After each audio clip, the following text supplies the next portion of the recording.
Hola, te damos la bienvenida a este podcast de la Facultad de Ciencias de la Salud, un espacio de conocimiento creado para promover el diálogo entre saberes y enriquecer nuestra comprensión del mundo de la salud.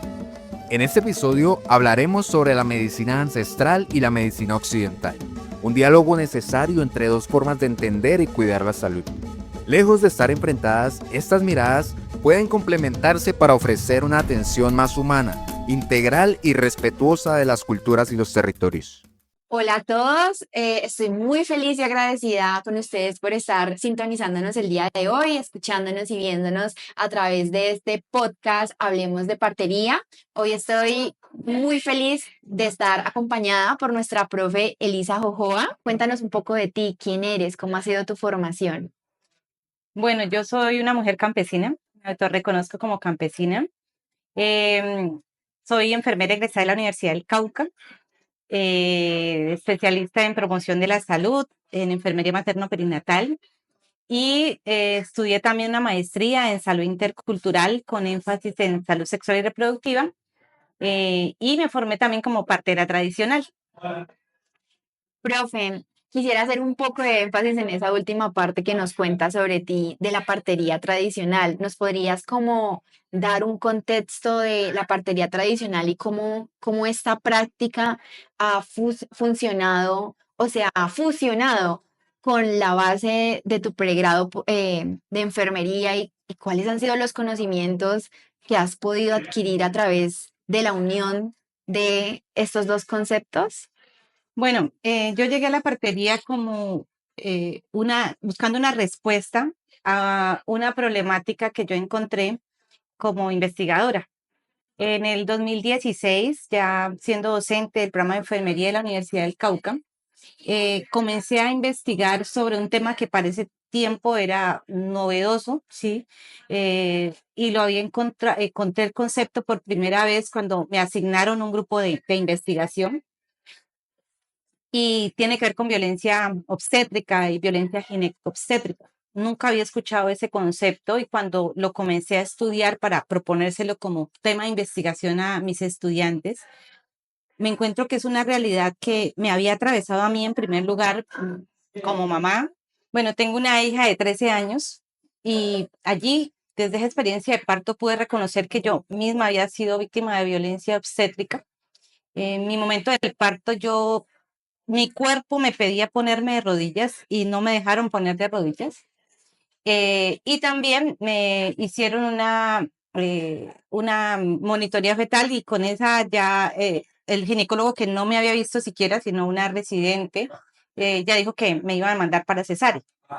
Eh, Sin embargo, pues yo digo que mi lengua me salvó de la cesárea porque quien me había estado atendiendo en ese momento era una residente y por lo que yo le había dicho ya supo que yo no quería cesárea. Sin embargo, pues terminé, me indujeron el parto, cosa que yo también pienso que no habría sido necesario. Y fuera de eso, entonces, en ese tiempo, desde mi ignorancia, digo yo, o bueno, lo que conocía yo era que la inducción del parto iba a doler y pedí entonces anestesia epidural, error garrafal, ¿cierto? Pero además de eso bueno, episiotomía y Cristeller, que es una maniobra pues que ya está desaconsejada desde hace mucho tiempo, sin embargo se sigue haciendo. Es decir, hay evidencia científica que sustenta que es una práctica desaconsejada, sin embargo pues se sigue haciendo.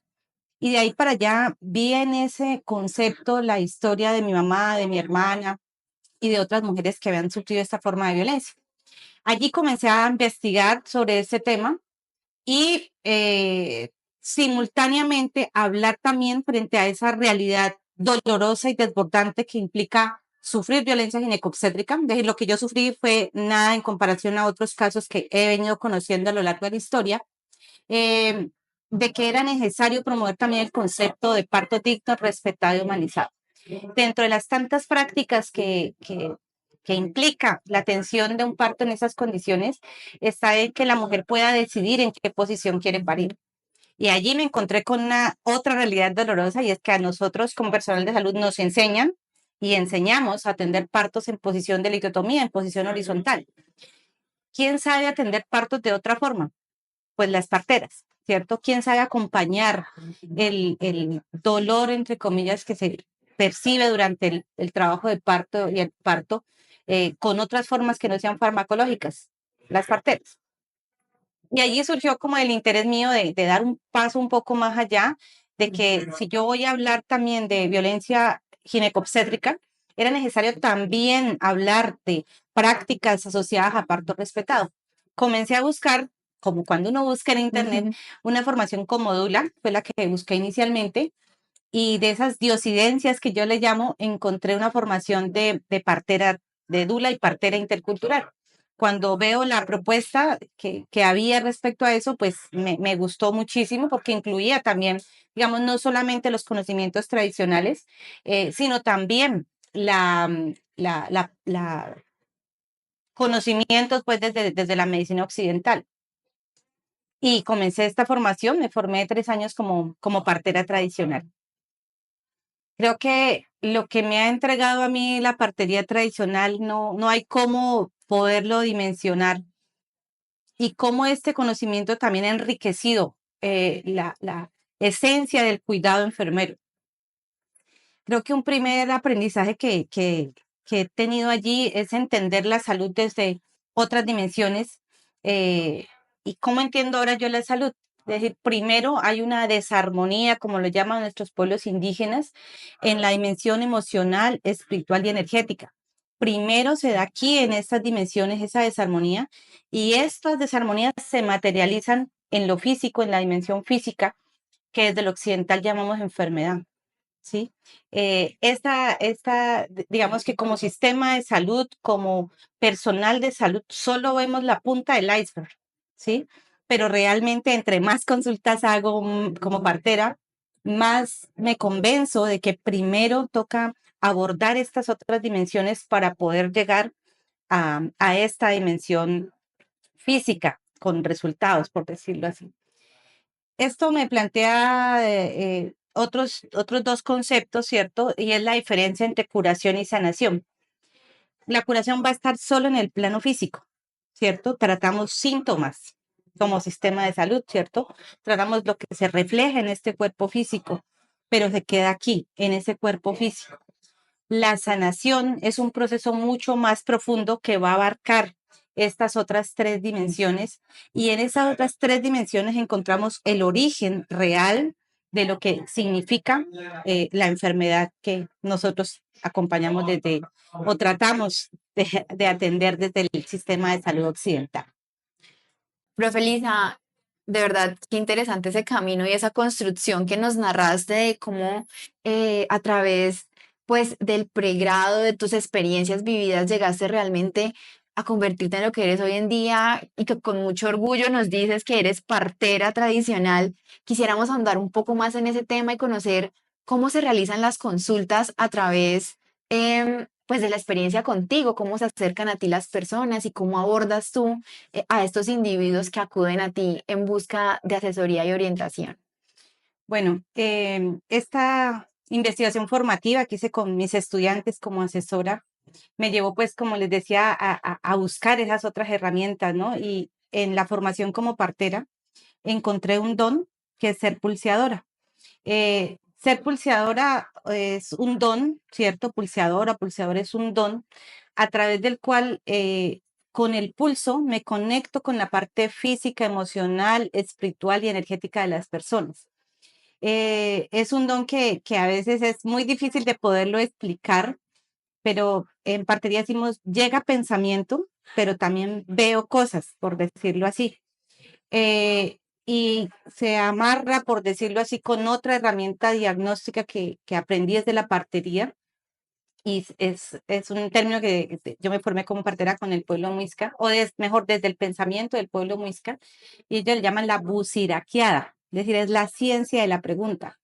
Yo veo algo y después pregunto, ¿sí? Y no hago anamnesis como lo hacemos desde lo occidental, es decir, yo no pregunto nada antes y no quiero saber nada antes porque eso puede, por decirlo así, sesgar lo que yo pueda encontrar como partera. ¿Dónde viene? Y ahí aplicamos un poco las investigaciones en la triangulación de información. Cuando yo veo algo, ¿cierto? Y le pregunto a la persona y la persona me lo confirma, ¿cierto? A través de esta técnica o herramienta diagnóstica de la pulseada, en el lado derecho se encuentra todo lo relacionado con papá, con lo masculino y con lo espiritual. Y en el lado izquierdo del cuerpo, con mamá, con lo femenino y con lo físico.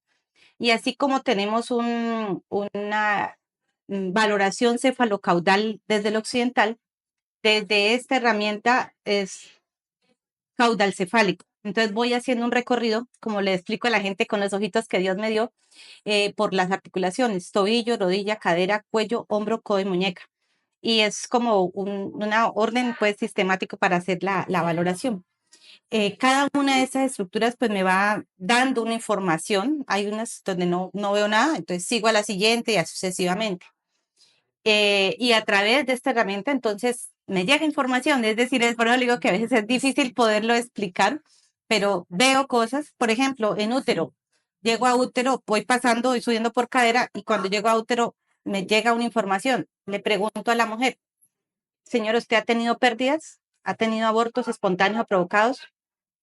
La persona me lo confirma, sí. Entonces, allí ya, pero le digo yo que confirmo, ¿cierto? Esa información que me está llegando. No, es una conexión sumamente espiritual del cuerpo de la paciente, de la otra persona. Exactamente, y tocas algo muy importante. Yo también declaro mi conflicto de intereses, por decirlo así. Yo soy católica, ¿cierto? Entonces yo intenciono antes, ¿cierto? Primero pido permiso, porque yo voy a entrar a tu templo sagrado, ¿cierto? Que no es solo tu cuerpo, sino estos otros cuerpos sutiles, podríamos decir, o dimensiones. Entonces yo pido permiso para entrar. Segundo, lo intenciono. Entonces me declaro como un canal puro, limpio, transparente. Y ahora último agregué amoroso, porque hay veces que tenemos que decir cosas duras, ¿cierto? Entonces pongo para que lo que yo tenga que decirle al otro o a la otra sea de una forma amorosa, ¿sí? Y después ya comienzo este recorrido, ¿no? Entonces voy encontrando información como esta. Con este punto específicamente, cuando encuentro pérdidas estacionales, pregunto porque ha sido como de tantas consultas la información que ya es como una regla, por decirlo así. Lo que encuentro cuando una mujer ha tenido pérdidas estacionales es que los hijos que vienen después tienen una predisposición para sufrir un cuadro que lo he encontrado como ansiedad, depresión, ideación, intento suicida y o conflictos con la identidad sexual. Entonces le pregunto, ¿tiene hijos? Sí. ¿Alguno tiene alguna de estos eventos Y de con- menor a mayor grado? Lo he encontrado. Algunos solo ansiedad, otros ansiedad, depresión y otros incluso hasta los conflictos con la identidad sexual.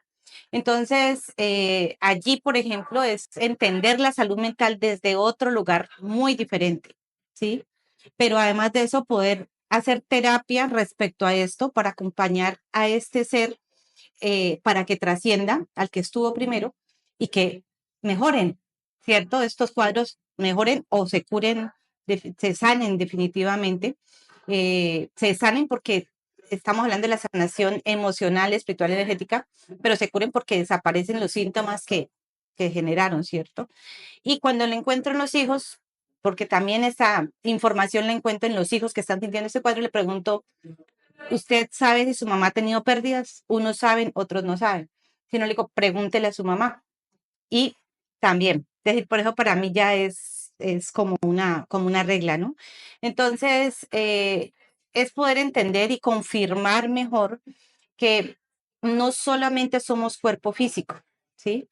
Para hacerme entender, porque a veces esto es un poco difícil, yo hablo del ADN espiritual. Entonces, explico a mis consultantes que la información genética, ¿cierto? Porque a veces es más fácil poderlo entender así. Traemos rasgos físicos de papá, de mamá, el color del cabello, la nariz, el color de los ojos, etcétera, ¿no? Pero no solamente nuestros ancestros nos transmiten solamente información de la dimensión física. ¿Qué pasó, cierto? Abuelos, abuelas, tíos, papá, mamá, ¿qué pasó durante el tiempo de mi embarazo? ¿Qué ocurrió en torno a eso, cierto? Y cómo eso me permea y podría explicar todo lo que yo estoy viviendo ahora, ¿cierto? Entonces es poder llevar esa sanación a ese árbol genealógico, a cómo fue esa experiencia del embarazo, del parto. Y específicamente con esto, ¿no? Hay muchos bebés que trascienden, ¿cierto? Porque como lo entendemos desde allí, entonces sale, por lo menos en el aborto, el sangrado, el fetico, bueno, depende de la edad gestacional, pero esa energía o el alma, yo respeto mucho cómo cada quien lo entienda, eh, queda atrapada en el útero. Y es de cuenta que es como un virus, una bacteria que contamina, que impregna al bebé que viene después. Como soy también enfermera, cuando estoy como partera de la enfermera, no se me queda a un ladito, Atrás. está allí también. En algún momento un psiquiatra estuvo en una ponencia que yo di, un docente de la facultad, y fue muy curioso y muy chistoso para mí porque yo lo veía como al fondo y decía, ese será el doctor Dulce, será, no será. Bueno, al otro día me lo encontré en la facultad y me dice, jefe, usted nos quitó como 500 pacientes ese día con esa ponencia y yo no me imaginaba la escena, ¿no? Como así yo, antes del consultorio, venga, no vayan del doctor, venga conmigo, ¿no? Es decir, no. Entonces me pareció muy chistoso, ¿no?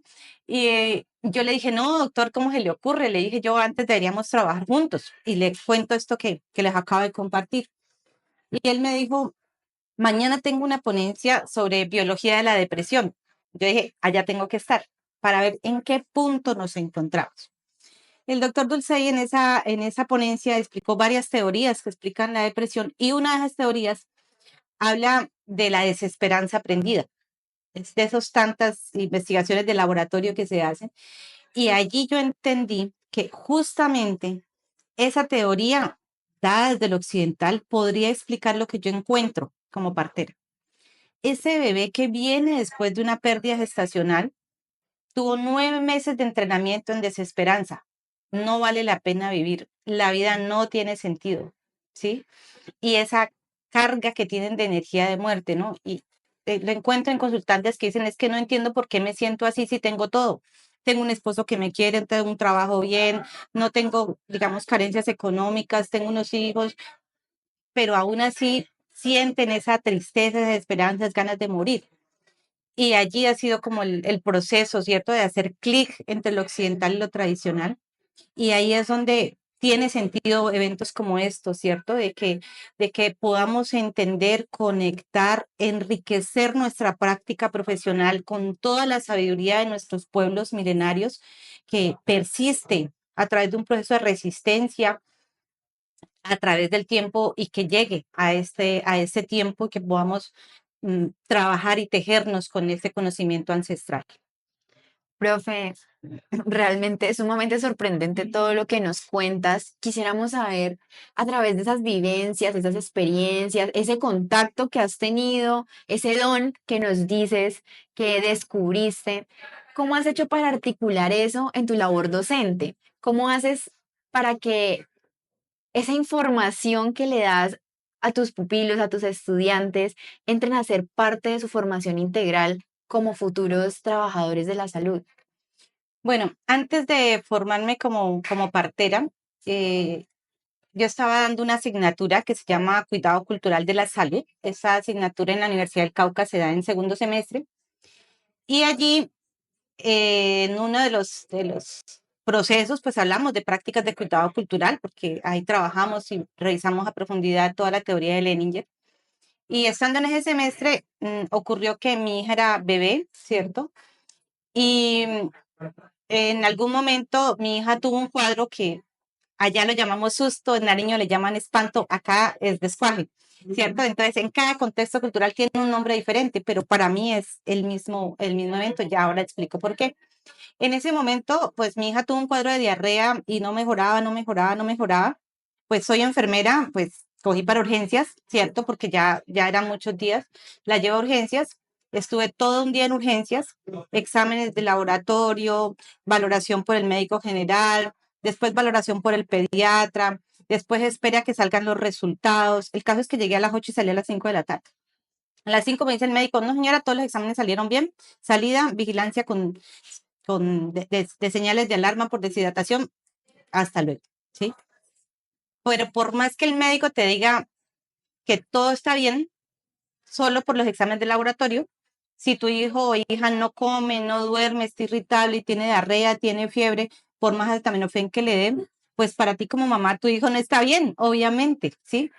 Alguien me dijo, ¿no será que la niña está asustada? Y yo, llévela donde don fulanito de tal. Me fui donde un sabedor ahí que había en la ciudad, me revisó la niña, como le digo yo a mis estudiantes, positivo para susto, le hace el tratamiento, había una maceración de ruda allí, tenía un huevo, la limpia con ese huevo y ya. Tan pronto yo me subo al carro, mi hija se queda dormida, profunda, llego a la casa, mi hija sigue dormida, se despierta y comienza a comer. Un episodio más de diarrea y se mejoró completamente. La siguiente vez, ¿para dónde creen que yo cogí? Para donde el sabor tradicional. Ya allí encontré para este cuadro la capacidad resolutiva, ¿sí? La siguiente vez que fui, como estaba de docente en esta asignatura, entonces yo le pedí al sabedor que si podía hacer un video, porque me gustaría que mis estudiantes conocieran que no había nada peligroso, porque desafortunadamente esa es una de las estigmas que tiene el conocimiento ancestral, de que lo que se hace allí es peligroso. Sin embargo, lo catalogamos de peligroso, de riesgoso, cuando ni siquiera hemos visto lo que se hace desde la medicina tradicional y desde la partería. El señor me dejó hacer el video y pues se lo mostré a mis estudiantes y les compartí la experiencia. Pasó algún tiempo y bueno, yo siempre la llevaba allá y todo lo demás cuando testaba, porque mi hija sufrió varias veces este cuadro, lo llevaba para allá, mi hija ya bien, ¿cierto? Ya no volteaba, ya no me iba para el hospital. En otra oportunidad, mi hermana me dijo, vea Elisa, mire que anoche el niño no durmió, que toda la noche se pasó llorando, que esto, que lo otro. ¿Por qué no miras al niño y hágale algo eso que usted ha visto ver con los médicos tradicionales? Fue como una tirada al agua, ¿no? Hago la valoración como yo se la había visto hacer al médico tradicional y efectivamente, como digo yo, positivo para susto, le hago lo que yo había visto hacer y el niño mejora. O sea, replicaste ese conocimiento a través de la De experiencia la de vida con experiencia, tu hija. exacto.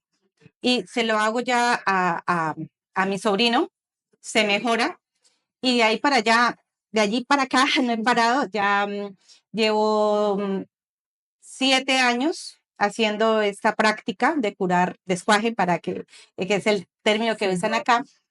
Y ya después mi hermana le recomendó, le dijo, otro caso, mira que pasó tal cosa que tengo el niño, o sea, dígale a Elisa que ella me curó el niño. Y de ahí para allá ha sido un voz a voz, en el que no he parado, ¿sí? A la profe Elisa le llevan todos los sustos. Todo, sí, ya. Entonces, eso ya me generó a mí también otro interés, digamos, de comenzar a explorar qué había detrás de esto, porque en algún momento de mi vida estaba yo en un evento en la Universidad Javeriana en Bogotá y algún colega dijo, no, es que lo que es conocido como susto, descuaje, es trastorno del nervio vago. Y esa fue como el hilito a través del cual yo me comencé a seguir buscando, a hacer la conexión entre los signos y síntomas que veo en susto, como lo llamamos nosotros, con el trastorno de nervio vago. Y allí comencé a buscar aquí, allá, más allá, a ver cómo se explicaba cada uno de los signos que encontraba allí. Y sin duda, pues que comencé a encontrar información. Básicamente lo que ocurre, digamos, uno de los primeros referentes es una página de italiana, que es una empresa, por decirlo así, que un instituto, un centro de salud que está específicamente tratando trastornos del nervio vago. Y ahí hay una gráfica muy bonita, una animación que muestra que si esta es la columna vertebral, la primera vértebra es el atlas. Al ladito pasa un nervio que se llama nervio vago. Cuando se dan sustos, literal, que es una situación de estrés intensa, nosotros llamamos susto, pero es una situación de estrés, ¿cierto? Por lo general los niños hacen un brinco, ¿cierto? Ese brinco, ¿cierto? O un accidente de tránsito que sea esta lesión tipo latigazo, o un parto traumático, ¿cierto? Genera una desalineación del atlas, se comprime el nervio vago y se dan todos los síntomas de lo que se conoce como susto de descuaje, ¿no? ¿Qué encontramos allí? Irritabilidad, inapetencia, insomnio, diarrea, frialdad en manos y pies, despertar brusco o fiebre, ¿sí? todos estos signos los comencé a encontrar explicados desde trastorno de nervio vago y incluso la fiebre, ¿cierto? Porque hay, en estos casos, esta fiebre no cede a los antipiréticos. Y ese era uno que me costó un poco trabajo encontrarlo hasta que encontré el artículo que habla de dos vías a través de las cuales se produce la fiebre. Una está mediada por virus, bacterias, ¿cierto? Y otra por señales aferentes del nervio vago. Yo dije, esa es, ¿sí? Otro de los que más me costó encontrar era el por qué el despertar brusco, porque por eso le llaman, aquí en Popayán le llamamos susto, o en el Cauca mejor le llamamos, o en muchas regiones le llaman susto, en Nariño le llaman espanto, porque el niño está dormido e intempestivamente se despierta y comienza a llorar. Entonces, este signo lo encontré explicado desde una teoría que se llama teoría polivagal. Esa teoría polivagal explica cómo cuando este nervio vago está comprometido, el niño o la persona está escuchando más allá de los decibeles de la voz humana. Entonces es fácilmente entendible pues que el niño cuando está todo en silencio, está dormido, está captando sonidos que nosotros no lo estamos haciendo. Otro era todavía más complejo para mí porque hasta nervio vago y nervio hasta intestino, pero otro signo que uno encuentra es asimetría en los pies, ¿cierto? Si está con todo el zapato, un pie va a estar más largo que el otro y si no va a haber elongación también de una asimetría entre el dedo gordo del pie derecho e izquierdo y de los surcos que tenemos en los pies.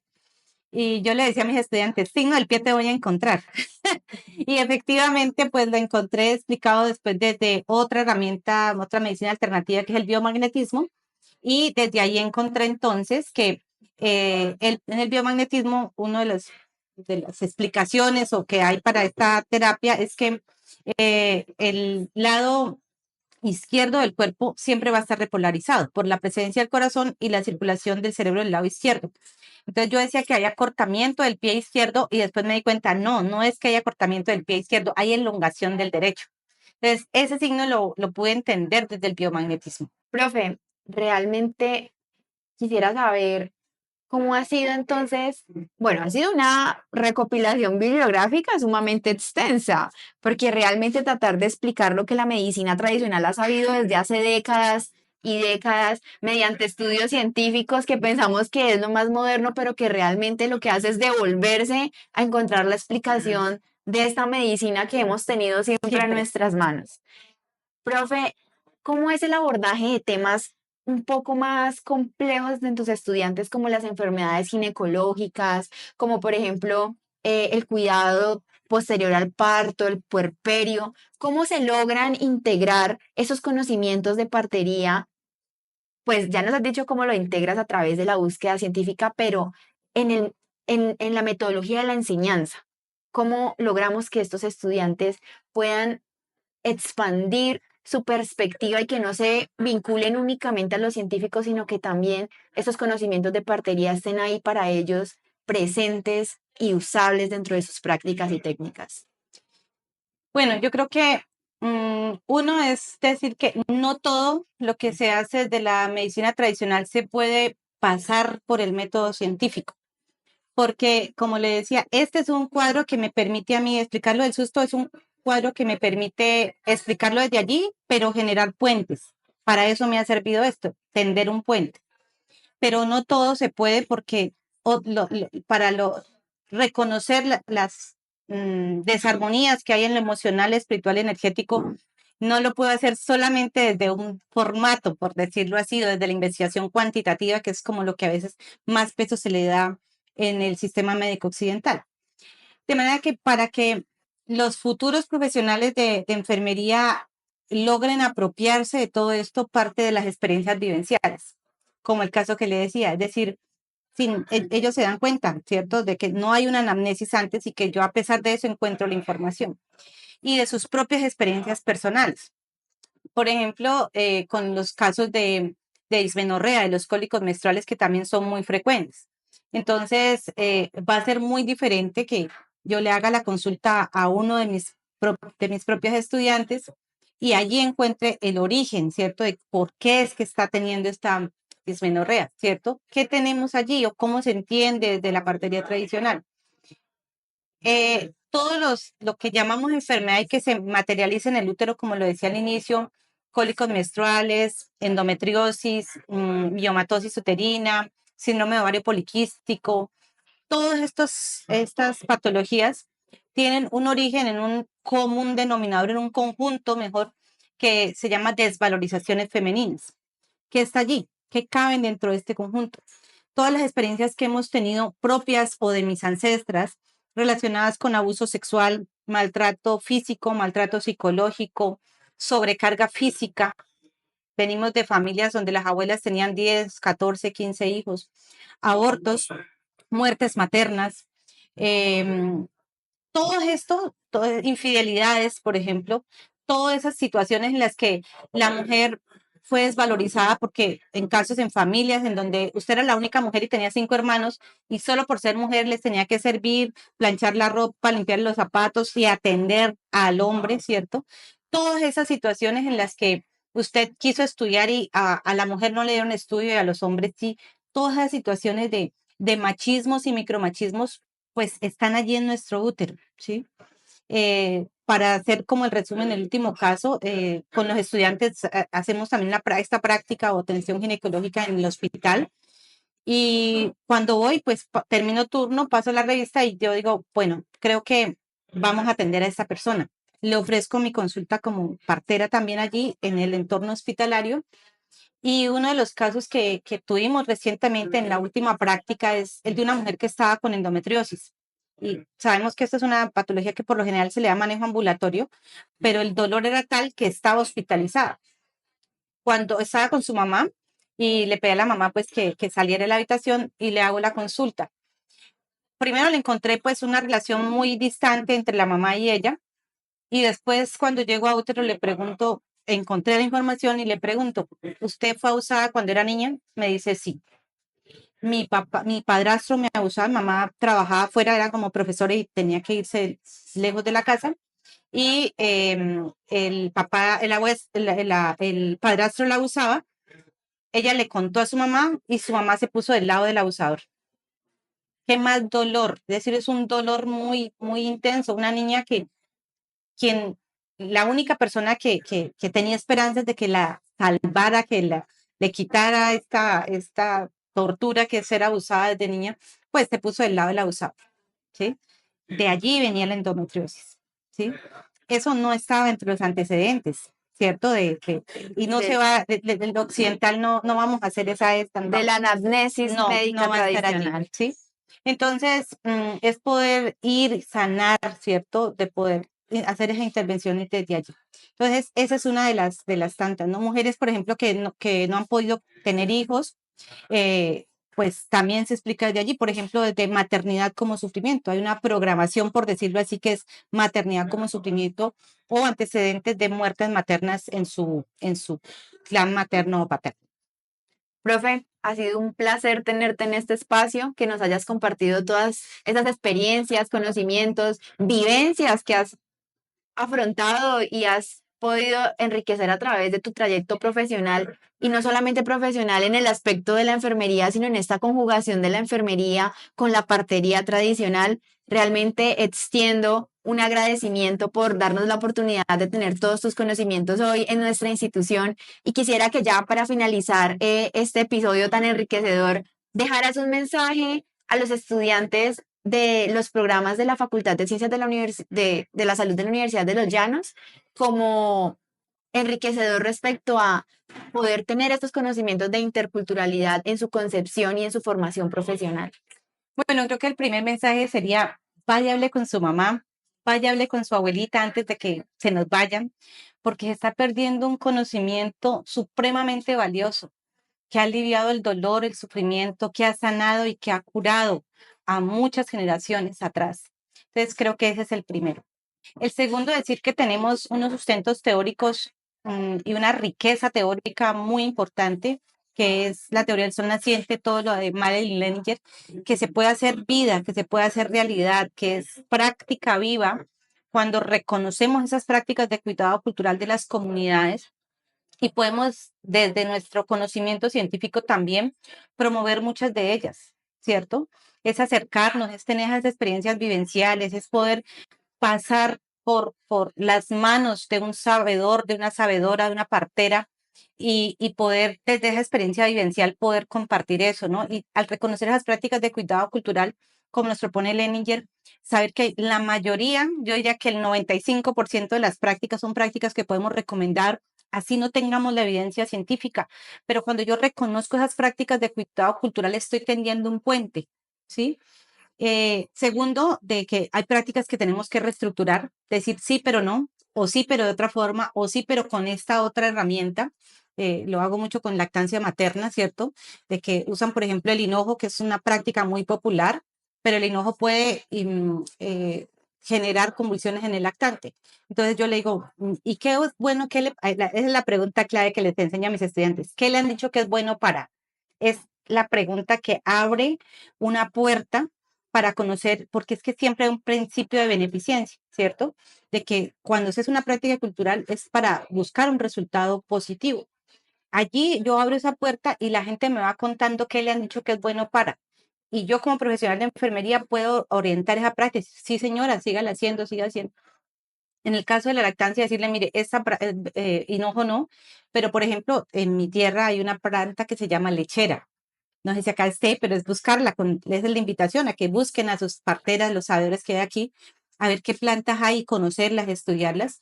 Esta planta combinada con cáscara de plátano maduro aumenta la producción de leche. Pero además de eso, entonces yo le digo, mire, se toma este vasito de agua de lechera con plátano maduro y después pone la teta al niño. En mi tierra tenemos un término que se llama minga, ¿cierto? Que es trabajo comunitario. Entonces yo le digo, la minga de la teta, ¿cierto? Ponga cada 15 minutos al niño. ¿Por qué? Porque estoy aplicando una técnica occidental que se llama la técnica de la extracción poderosa. Cada 15 minutos genera el estímulo y funciona, aumenta la producción de leche. Y conocer también hay otras prácticas que son definitivamente tenemos que desaconsejarlas, por ejemplo, el uso del brevo para acelerar el trabajo de parto, porque nos puede generar complicaciones como una ruptura uterina, una hemorragia postparto, un estado fetal no tranquilizante, entre otras. Pero conocer qué otras plantas usan las parteras y sabedoras y decirles, mire, esta no, pero mire, esta sí. ¿Ve? Entonces, es poder tener esa humildad también para aprender de alguien que ha estado en la universidad de la vida, ¿cierto? Que lleva años, años desde niños conociendo de esta medicina. Entonces, que es también brindar un cuidado pertinente de lo cultural, es la posibilidad de garantizar, en primer lugar, derechos humanos, desde el principio de los principios humanos, porque causamos tortura a veces, imponiendo nuestras formas de cuidado. Segundo, garantizar el derecho a la salud desde el atributo de la aceptabilidad de los servicios de salud. Y en tercer lugar, garantizar los derechos sexuales y reproductivos en donde debemos respetar las decisiones de las mujeres y de los hombres sobre sus cuerpos. Profe, nuevamente muchas gracias y a todos los que nos acompañaron durante este episodio. Esperamos que estos conocimientos enriquecedores puedan servir en su formación profesional. Gracias por acompañarnos en este camino y con esto damos cierre a nuestro podcast Hablemos de Partería. Muchas gracias.